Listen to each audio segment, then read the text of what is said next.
Hello everyone, I'm Mika the Shadowbeast and welcome back to my channel. Today we are filming day 4 of Your Boyfriend, and I don't know what to call this route yet, but I'll figure it out. This video is being filmed mid-June. It will go up as soon as they allow us to post it.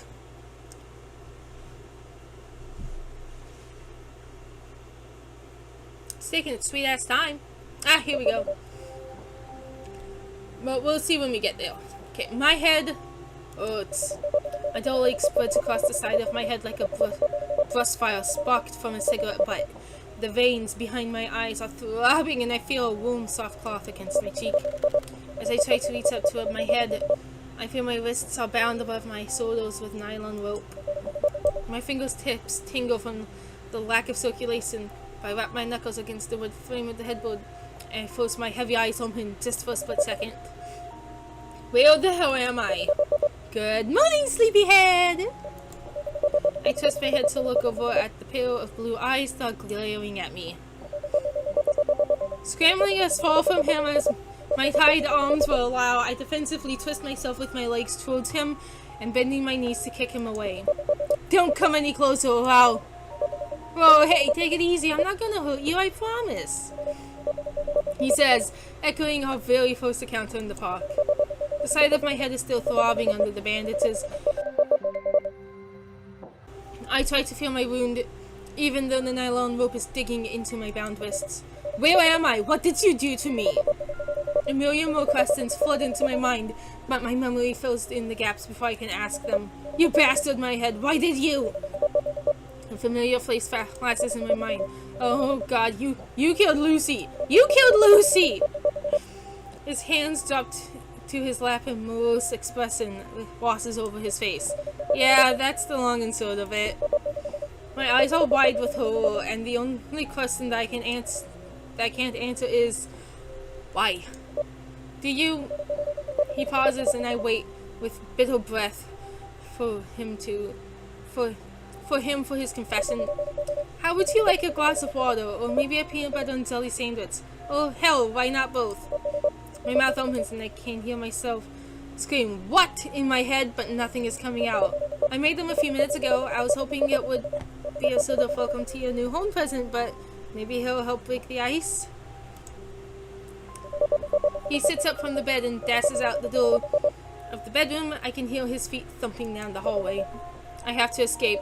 My eyes dart around the room, my books, my clothes, even my plushies, and my game daddy. All of my most familiar belongings are resting around me in a room that's completely alien.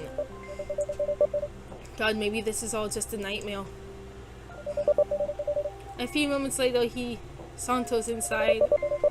In one hand, he holds a tall glass of water, and the other he holds a plate, on top of which rests a white bread sandwich cut diagonally.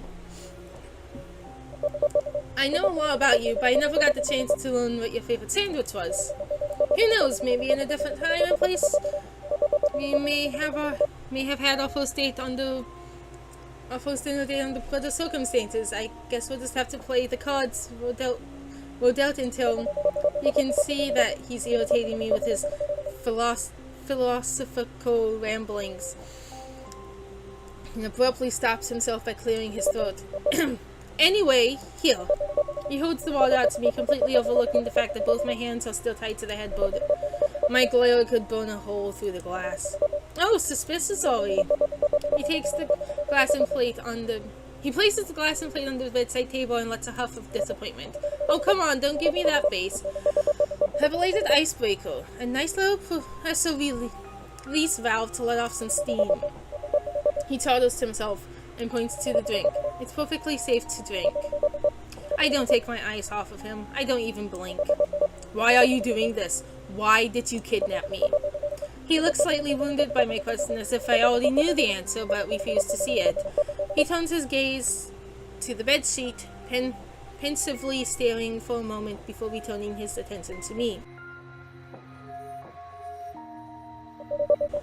He looks like he's having a horrible time trying to explain himself, as if he manages to catch the words before they come out wrong. He's sort of slack, and he looks at me longingly.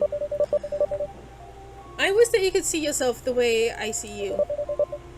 From the first time I saw you, I could see that you were different from everyone else, you know? It's not just because I think you're attractive. I mean, you are. You're so beautiful to me, and I can't take my eyes off of you. You haunt me. You're all I can think about when I'm awake, and you're all that I dream about when I sleep. I couldn't get you out of my head, so yeah. I started to watch you. I'm not really proud of it, but I had to know what you were like.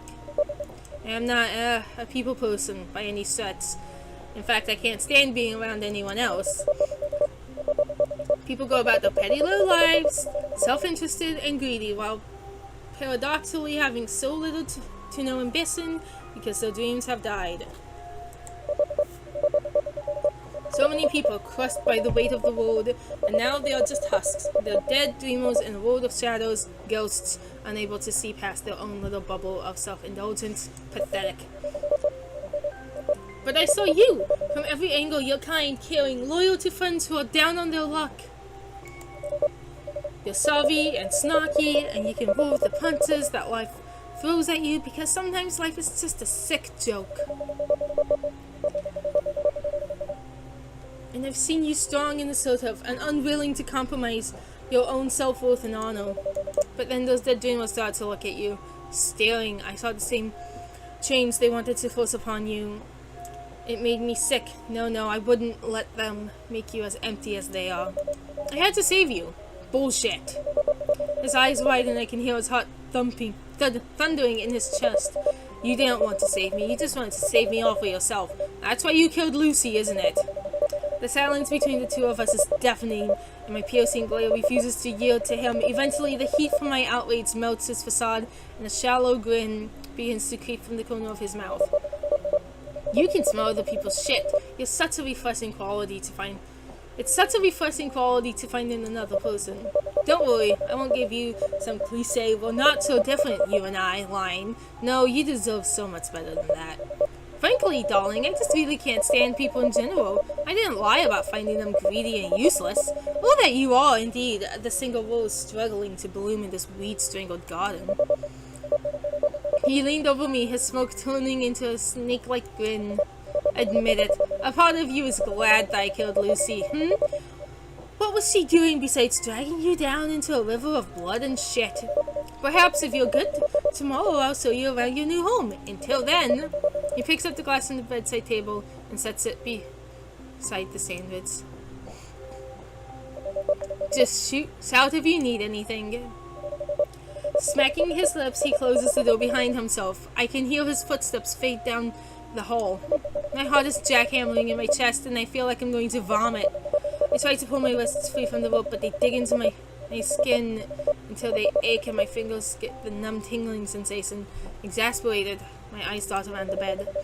This room is so unsettling. It has a shiny veneer, but as I look closer at the chipped and tattered door frame and the peeling wallpaper by the shelf with my music, I can sense the dank rot underneath it all. There's nothing that I can use. It's all too far out of reach. And even if I did get loose, how do I get out of this room? I take a few deep breaths to try and slow down my heart and regain my senses. Breathe in for 4 seconds, hold for 8, out for 5. Calming myself, I sit myself up on the bed and try to untie the rope with my teeth. Nag! Shit! Where did he learn to tie knots like this? I continue to bite down and pull up my restraints, growing more and more furious as I pictured him owning a knot-tying male birds from some weekend scoutmaster. My teeth ached as a bit pulled, lax, twisted my wrist to gain more slack. Rinse, repeat. I can feel the rope giving with each iteration. Only a few more and I might be able to slip free. I pull and I can feel the fibers of the rope burning against my skin, constricting around the bones of my thumb and knuckles until, yes! My hand pulls free and I try to make noise. I'm trying not to make noise as pain washes over it. My wrists are red raw and I'm missing some skin around the back of my hand. I'm bleeding, but I'll survive. I hope. I use my teeth and free hand to untie the other. What is with this joke and these crazy survivalist knots? It doesn't matter. I pull the rope loose and roll out of bed, glancing around the room. I need some way to get out, and I need a weapon just in case. I have a brilliant idea, but it's dangerous. I could call him in, ask for food and drink, and when he enters the room, I could take a lamp from Bass's skull in. I could hide behind the door. No, that isn't going to work. All it will take is one peek through the crack door to see that I'm not on the bed, and, well, who knows what else he might be carrying besides dinner. I could pretend to still be bound to the bed, but that's an even worse idea. It puts me helpless on my back and him in a dominating position. It was best that I sneak out and run like hell. But first of all, I need to find a way to escape this room.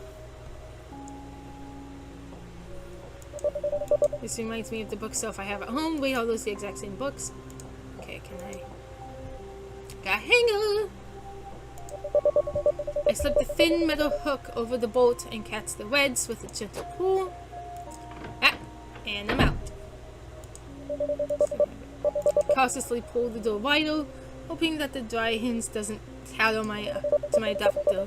I hear rapid clicks of a keyboard coming from the room beside mine, with keystrokes that are outpaced by the beating of my own racing heart. I look for an exit, but I can see how closed doors. I push the door wide and see the kitchen opposite to my room. When I hear its hinges make the faintest of unoiled metal whines, I freeze and listen intently like a wild animal. The rhythmic tapping in the other room continues unabated. If I'm lucky, he's listening to music while he's working on his computer. With the kitchen door in sight, I creep down the hall as quiet as a church mouse. The typing continues. Maybe he's overconfident I'm still tied up and locked away in this room. Or maybe he's so disgustingly infatuated with me that he can't imagine that I would actually want to leave his home. Maybe I should try and knock him out. If I could get the drop on him, it would buy me some time to get out and get help. Damn, I wouldn't give for a heavy mechanical typewriter right now.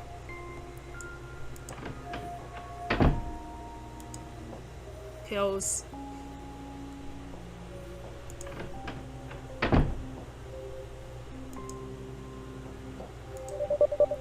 That's weird. His fridge is filled with my favorite snacks and drinks. Doesn't he have anything for himself? Lock, damn it. Ah! Fuck! Three guesses who, darling? His massive warm hands completely eclipse my sight. Bound and blind, all I can do is yelp out a cry of terror. You sneaky little gremlin. You just couldn't wait to explore your new home, could you? I don't blame you. I'm excited about it too. But we can't have a curious little kitten wandering around on their own. Not yet. No, we'll have to relocate somewhere a little more safe. Uh-oh. I have a room that is far more secure, if you don't mind not having some of your creature comforts for a while. But don't worry, everything will be waiting for you upstairs after you've adjusted. It's for your own good, after all. What did he mean by upstairs? Oh my god, he has some sort of underground room he wants me to hide me inside of. If I'm underground, there's even less of a chance I'll be able to cry for help. I feel nauseous and my knees begin to quake from the adrenaline rush and terror. I feel his palms clapped tighter on my face and pull my head back into his chest. I try to plant my feet, but he's deceptively strong for such a gaunt frame, as he steers me several places in an indiscriminate direction. I can't tell where I'm going. I swing my elbows and flare my fists towards his head, but it's all futile. Sensing that he's getting increasingly frustrated with my resistance, he releases one of his palms and uses his free hands to pinch my nose and cover my mouth. Fighting for breath, I hear him whisper in my ear. We can do this the easy way or the hard way. This is the hard way. Relenting so I can gasp for air, I let him guide me blindly to my new home. Oh no! Oh no! The air is cool and stagnant, feeling dank against my skin. My eyes adjust to the dark room that is even less familiar than the one before. My new furnishings are Spartan: a bed, a table and chair, and a lamp on the side table. The main man's collages of photos are pinned to the wall. Are these family photos? Sitting up in the bed, I squint my eyes to get a closer look. What the hell? All of these are photos of me, going about my monotonous life, and too oblivious to danger. Both intimate and pedestrian photos of me while on the postboard, where I work, where I shop, who I talk to, all scattered across the walls. Red ink and newspaper clippings framed the photos. I knew this bastard was crazy, but goddamn. The sorted items that helped feed my abductor's mad obsession rest on the table tops, and I feel physically ill touching the sheets with my bare skin. Hey! Neptune!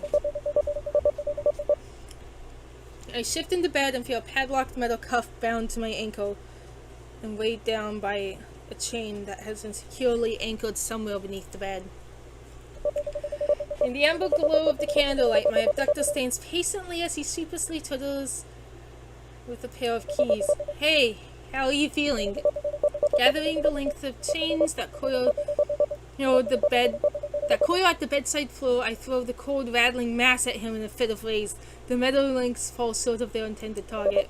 What the hell is this? What the fuck are you thinking? Seeing that I was pissed beyond words, he tries not to make prolonged eye contact with me. Look, I don't know what you expect me to do. I've tried almost everything, and I'm running out of options here. I did everything that most people would find endearing. A romantic meeting in a nice sunny park. I offer my heart. I take care of all of your problems for you. I've given you everything your heart desires and my undying adoration. He stands and kicks at the massive chains on the floor in defeat. And you just throw it back in my face again and again and again. What does it take? What do I have to do to make you see...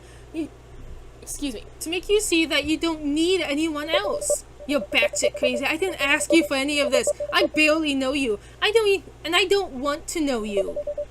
Then why are you here? You brought me! That's not what I mean, and you know it. I love you. I was put here to be yours. I never planned on things getting this crazy, but you kept pushing me away, and it doesn't make sense. Hell, even if you didn't love me back, and you were just tormenting me as some perverse plaything, it would be heaven compared to this. You leave me no choice. I'll have to prove my love to you no matter how long it takes. That stunt you pulled, I can't let you run away again. Not before you can finally realize how much I revere you. Not until I can prove to you that my love for you is unquestionable and undying. I just wish it had panned out differently. He huffs a long sighs.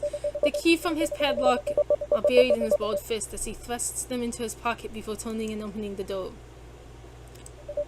I grit my teeth and crouch to grab the excess length of chain. With blood boiling in my veins and my muscles tense, all I can think of doing is strangling him. Calm down, there's no sense in getting violent. His eyes are melancholy, but they glowed with a blue tint of cold resolution. He pulls the key out of his pocket and throws them through the door far out of my reach. It would just put you in a much more difficult situation. Defeated, my body goes weak, chains slip from my fingertips and collapse heavily around me. I hope you feel better in the morning. I'll bring down breakfast, and with a full tummy, we can play tomorrow by ear. Sweet dreams, darling. Okay, that's awesome. I think I know what I'm going to call this route now. Yeah, so that is the end of day 4. This will be posted when I get the chance to, and they say I can, but until then, I will keep filming Move Your Boyfriend and some other videos I want to film. So, I hope you guys enjoyed the video, and if you feel like it, leave a comment, and leave a comment. That's not the order that goes in. Leave a like if you liked the video and want to see more, and leave a comment if you want to share any thoughts with me. Until then, until the next video, God, I'm a little...